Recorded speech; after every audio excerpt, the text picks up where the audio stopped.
Okay dear student, तो आज आप लोग का साइंस में ब्लड सर्कुलेटरी सिस्टम और ब्लड सर्कुलेटरी सिस्टम में आपको बताया गया कि तीन चीज भाग लेता है। Blood, heart, blood vessels. Blood vessels तीन तरह का, आर्टरी, वेन और ब्लड कैपिलरीज। आर्टरी से पूरे बॉडी में प्योर ब्लड का सर्कुलेशन होता है और वेन से इम्प्योर ब्लड का सर्कुलेशन। लेकिन ब्लड कैपिलरीज के बारे में बताया गया कि जहां पर गैसियस मॉलिक्यूल का एक्सचेंज होता है, यानी जहां पर CO2 का हटना और ऑक्सीजन का मिलना, उस जगह को हम लोग बोलते हैं ब्लड कैपिलरीज। तो अभी भी आपको बताया गया था हार्ट के बारे में कि ह्यूमन हार्ट में 4 चेंबर होता है। तो 4 चेंबर होता है, तो उसमें आपको बताए थे कि ऑरिकल 2 और वेंट्रिकल 2। हार्ट जो है वो 3 लेयर से घिरा होता है। सबसे ऊपर वाले लेयर को बोलते हैं एपिकार्डियम, बीच वाले लेयर को मेसोकार्डियम और अंदर वाले को एंडोकार्डियम। आपको यह भी बताया गया कि हार्ट के सबसे ऊपरी लेयर में एक मेम्ब्रेन होता है और उस मेम्ब्रेन का नाम बताया गया पेरिकार्डियम मेम्ब्रेन। पेरिकार्डियम मेम्ब्रेन और एपिकार्डियम लेयर के बीच में कैविटी होता है और उस कैविटी लाइक स्ट्रक्चर में फ्लूइड भरा हुआ रहता है और उस फ्लूइड को पेरिकार्डियम फ्लूइड बोला गया, जो कि हार्ट को बाहरी चोट से सुरक्षा प्रदान करता है। तो डियर स्टूडेंट, आपको बताया जा रहा था ब्लड सर्कुलेटरी सिस्टम। तो हम लोग लास्ट टाइम देख रहे हैं फंक्शन ऑफ हार्ट। तो फंक्शन ऑफ हार्ट में बताया गया था हार्ट का definition, heart is the pumping station of our body. यानी हमारे बॉडी का हार्ट जो है वो पंपिंग स्टेशन है, यानी हार्ट केवल ब्लड को पंप करता है। प्यूरिफिकेशन लंग्स के अंदर होता है और फिल्ट्रेशन जो है वो किडनी के अंदर होगा। तो आगे हम लोग देखने वाले हैं फंक्शन ऑफ हार्ट। तो अभी एक डायनामिक सिस्टम से आपको बताया गया कि बॉडी सेल से इम्प्योर ब्लड वेना कावा के सहारे राइट ऑरिकल में एंट्री करता है। और आपको हम पहले बताए कि हार्ट को एक दीवार बंटवारा कर देता है जिसका नाम है सेप्टम। तो ऑरिकल को बांटने वाले सेप्टम को बोला गया इंटर ऑरिकुलर सेप्टम। और इसी सेप्टम पर एक नोड होता है, एक गांठ होता है और उसी गांठ का नाम बताया गया ऐसे नोड, साइनो ऑरिकुलर नोड।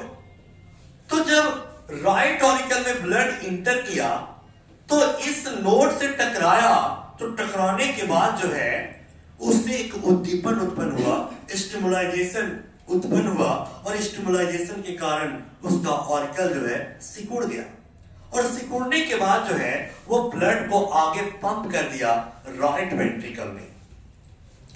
तो आपको ये भी बताया गया है कि वेंट्रिकल को बांटने वाले दीवार, यानी दीवार को तो सेप्टम बोला ही गया, लेकिन वेंट्रिकल को बांटने वाले दीवार को बोला गया इंटरवेंट्रिकुलर सेप्टम।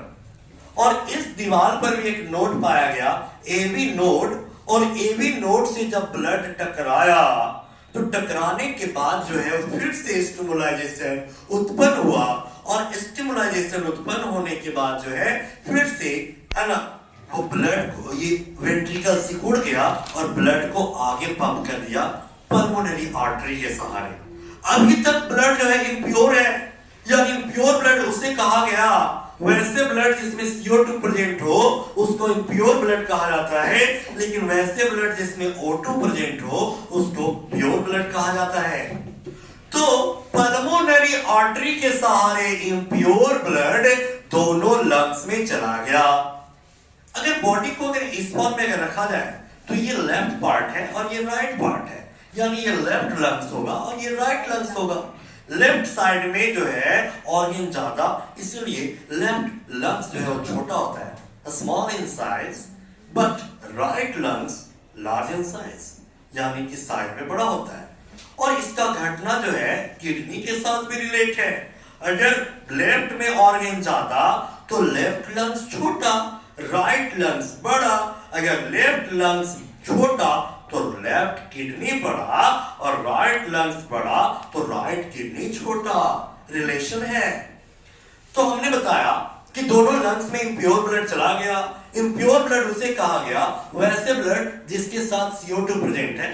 तो आपको पता है कि लंग्स में स्टोर है O2 और ब्लड में पाया जाता है हीमोग्लोबिन।